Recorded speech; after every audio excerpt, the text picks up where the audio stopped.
ഹരേ കൃഷ്ണ. ഇന്ന് 38 ചൊവ്വയാണ്, മകരച്ചൊവ്വ. ഭദ്രകാളീനെ പൂജിക്കാൻ ഏറ്റവും വിശേഷപ്പെട്ട ദിവസമാണ് ഇന്ന്.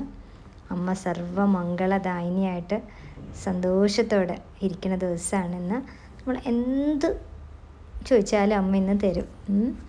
അപ്പോൾ എല്ലാവരും അമ്മേനെ ഇന്ന് നന്നായി പ്രാർത്ഥിക്കുക.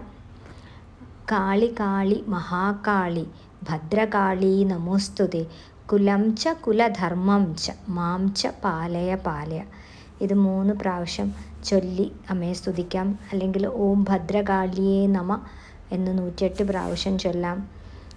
അമ്മയുടെ ക്ഷേത്രത്തിൽ ദർശനം നടത്താൻ പറ്റുമെങ്കിൽ ദർശനം നടത്തുക. അമ്മയ്ക്ക് ചുവന്ന പട്ട്, ചുവന്ന പൂക്കൾ ഒക്കെ സമർപ്പിക്കാം. കടുംപായസം കഴിപ്പിക്കാം. അങ്ങനെ ഇന്ന് എല്ലാവരും അമ്മേനെ നന്നായി പൂജിക്കുക, നന്നായി സ്തുതിക്കുക. അമ്മ സന്തോഷിക്കട്ടെ. അമ്മ സന്തോഷിക്കുമ്പോൾ നമ്മളുടെ ജീവിതത്തിലും ഒരുപാട് അനുഗ്രഹങ്ങൾ ഉണ്ടാവും. എല്ലാവർക്കും അമ്മയുടെ അനുഗ്രഹം ഉണ്ടാവട്ടെ. സർവം ജഗദംബാർപ്പണമസ്തു.